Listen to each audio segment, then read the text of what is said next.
ជំរាបសួរអ្នកទាំងអស់គ្នាវីដេអូថ្ងៃនេះខ្ញុំនឹងនិយាយអំពីការងារសន្តាគារនៅប្រទេសជប៉ុនខ្ញុំឥឡូវខ្ល้ายទៅជាបុគ្គលិកពេញសិទ្ធិមួយដែលធ្វើការនៅក្នុងក្រុមហ៊ុនnàyប៉ុន្តែអ្វីដែលខ្ញុំនិយាយហ្នឹងគឺនៅពេលដែលខ្ញុំជាសិស្សសាកលវិទ្យាល័យខ្ញុំធ្វើការងារ part time job ការងារក្រៅម៉ោងហ្នឹងគឺធ្វើការងារនៅក្នុងសន្តាគារដែលខ្ញុំនឹងនិយាយតទៅហ្នឹងគឺរយៈពេល2ឆ្នាំពេលខ្ញុំទៅធ្វើការហ្នឹងគឺទៅធ្វើការថ្ងៃសៅរ៍ថ្ងៃអាទិត្យទេថ្ងៃសៅរ៍ថ្ងៃអាទិត្យភាគច្រើនគឺខ្ញុំធ្វើការចំនួន8ម៉ោងពេលយើងទៅ9ម៉ោងយើងឈប់សម្រាក1ម៉ោងសល់8ម៉ោងអញ្ចឹងគេគិតលុយយើងគេគិត8ម៉ោងហើយខ្ញុំធ្វើការចាប់ពីម៉ោង9រហូតដល់ម៉ោង6ពេលល្ងាចអញ្ចឹងហើយការតាមពិតទៅសន្តាគារមានបែងចែកសន្តាគារមានប្រភេទច្រើនមែនទែនសន្តាគារខ្លះណាអត់មានភោជនីយដ្ឋានទេហើយសន្តាគារខ្លះណាទៀតអត់មានកន្លែងលក់របស់ញ៉ាំលក់ប្រភេទនំចំណីវត្ថុអនុស្សាវរីយ៍អីចឹងឯងប៉ុន្តែសន្តាគារខ្ញុំមានលក្ខណៈធំណាស់ចឹងគឺមានទាំងភោជនីយដ្ឋានហើយនឹងមានកន្លែងលក់របស់ញ៉ាំលក់អីចឹងហើយការងារខ្ញុំធ្វើនោះគឺខាងទទួលភ្ញៀវនៅពេលដែលភ្ញៀវពួកគាត់ដើរចូលមកសន្តាគារខ្ញុំភ្លាមអ្វីដែលគាត់មកគឺគាត់មកខាងខ្ញុំហើយខាងទទួលភ្ញៀវពួកខ្ញុំដើម្បីប្រាប់ថាគាត់បានកក់សន្តាគារហ្នឹងមកប្រហែលកក់ប្រហែលថ្ងៃអីចឹងបើប្រាប់យើងចឹងយើងនៅពេលដែលជួបគាត់ចឹងហ្នឹងគេហៅថា check in ថ្ងៃដំបូងដែលយើងជួបគាត់យើងស្វាគមន៍គាត់អរគុណគាត់ដែលគាត់បានមកកក់សន្តាគារយើងហើយខ្ញុំក៏បានឲ្យសោទៅគាត់ឲ្យសោគាត់ហើយនៅពេលហ្នឹងយើងឲ្យកណ្ដាលមួយជានៅក្នុងមាន Wi-Fi លេបកត់ Wi-Fi ហើយនឹងទីតាំងការណែនាំតាក់ទងនឹងជុំវិញសន្តាគារហ្នឹងឬមួយនៅក្នុងសន្តាគារហ្នឹងមានអីគេខ្លះអញ្ចឹងនៅពេលយើងមិនហុចកណ្ដាលឲ្យគាត់ព្រមប្រទេសអញ្ចឹងយើងបញ្យល់គាត់នៅជាន់ទីម៉ានមានអីគេខ្លះជាន់ទីម៉ានមានអីគេខ្លះដើម្បីគាត់បានដឹងអញ្ចឹងអាហ្នឹងគឺ check in នៅពេលថ្ងៃឯងពេលព្រឹកឡើងយើងធ្វើអីពេលព្រឹកឡើងគឺ check out មានន័យថាយើងគិតលុយយកលុយភ្ញៀវមកសំមិញដែលគាត់បានមកស្នាក់នៅពេលព្រឹកឡើងអញ្ចឹងគាត់ត្រូវការចេញទៅវិញហើយអញ្ចឹងទៅពេលព្រឹកឡើងយើងធ្វើអ្វីដែលយើងធ្វើគឺយើង check out យើងគិតលុយចំនួនមកសំមិញដែលគាត់បានមកស្នាក់នៅកន្លែងសន្តាគារយើងអញ្ចឹងនៅពេលដែលថ្ងៃតិចយើងចាប់ផ្ដើមរៀបចំភ្ញៀវដែលគាត់បានកក់ពេលល្ងាចវិញមកយប់ថ្ងៃនឹងវិញអញ្ចឹងពេលថ្ងៃបានគាត់មកពេលថ្ងៃគាត់មកអានឹង check in យើងទទួលភ្ញៀវគាត់អញ្ចឹងហើយកំឡុងពេលពេញមួយថ្ងៃហ្នឹងគឺឈរ8ម៉ោងតែម្ដងហ្មងខ្ញុំធ្វើការងារហ្នឹងហត់បំផុតគឺហត់នឹងឈរ8ម៉ោងនៅពេលដែលយើងឈរអញ្ចឹងពេលភ្ញៀវមកអីចឹងយើងធ្វើនេះធ្វើយើងភ្លេចហើយប៉ុន្តែនៅពេលដែលយើងត្រឡប់ទៅផ្ទះវិញគឺស្ទែតែម្ដងហើយពាក់ឯកសណ្ឋានគឺស្អាតមែនតើប៉ុន្តែដោយសារស្រីត្រូវពាក់ប៊ីជើងរាងកែង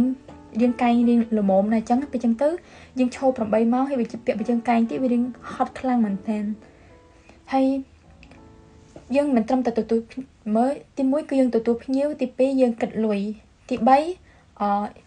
នៅកន្លែងយើងធ្វើការយើងឈរហ្នឹងនៅមុខយើងគឺមានកុំព្យូទ័រមួយដែលតាក់ទងនឹងនៅពេលដែលយើងគិតលុយយើងប្រើកុំព្យូទ័រនៅពេលដែលយើងទទួលភ្ញៀវគាត់មក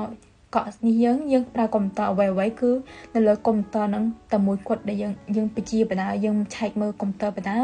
ហើយនៅចិត្តយើងទៀតមានទូរស័ព្ទដែរទូរស័ព្ទហ្នឹងមានពីរប្រភេទទូរស័ព្ទមានតែមួយប៉ុន្តែពីរប្រភេទហ្នឹងមានន័យថាទី1គឺភ្ញៀវដែលបានកក់ហ្នឹងដែលគាត់នៅក្នុងបន្ទប់នៅសន្តាគារបន្ទប់នៅក្នុងសន្តាគារហ្នឹងគាត់មានបញ្ហាអីគាត់ទេមកសួរយើងអញ្ចឹងណាទី2ភ្ញៀវនៅខាងក្រៅដែលគាត់ទេមកគាត់ចង់កក់សន្តាគារយើងមានពីរប្រភេទអញ្ចឹងណាតាមធម្មតាពេលច្រើនភ្ញៀវដែលគាត់នៅក្នុងបន្ទប់ហ្នឹងគាត់មានបញ្ហាអីខ្លះណាគាត់ភ្លេចម៉ោងដែលគាត់ញ៉ាំអាហារពេលល្ងាចអញ្ចឹងបើសន្តាគារខ្ញុំវិញពេលញ៉ាំអាហារពេលល្ងាចត្រូវកក់ម៉ោងទៀតម៉ោងប៉ុន្មានទៅញ៉ាំអីចឹងដើម្បីរៀបចំជូនពួកគាត់ចឹងឲ្យបានស្រួលបួលចឹងណាពីទៅគាត់ភ្លេចចឹងគាត់ទេតាមទូរស័ព្ទមកយើងលើកមកយើងឆែកមើលកុំព្យូទ័រហ្នឹងឆែកមើលថាតាមពិតគាត់បានកក់ម៉ោងប៉ុន្មានយើងប្រាប់គាត់ចឹងណាពេលភ្ញៀវខ្លះណាគាត់បានដូចគាត់ឈឺអត់ស្រួលខ្លួនគាត់ឈឺក្បាលអត់ស្រួលខ្លួនចឹងទៅគាត់តែមកប្រាប់យើងថាតើយើងមានថ្នាំអីអត់ពេលចឹងទៅយើងដើររកថ្នាំមកគាត់លេបចឹងណាពីចឹងសន្តាគារមួយគឺតែងតែមានអ្វីរៀបចំគ្រប់គ្រាន់ហើយគឺសម្រាប់ភ្ញៀវនៅពេលដែលគាត់ឈឺនៅពេលអីចឹងគឺត្រៀមថ្នាំត្រៀមអីហើយអញ្ចឹងទៅពេលគាត់ឈឺយើងចាំហុចថ្នាំឲ្យគាត់អញ្ចឹងទៅយើងនិយាយជួយថែរក្សាសុខភាពផងដូចយើងនេះអញ្ចឹងណាហើយភ្ញៀវមានច្រើនប្រភេទមានទាំងចាស់មានទាំងទុំមានអ្នកធ្វើការ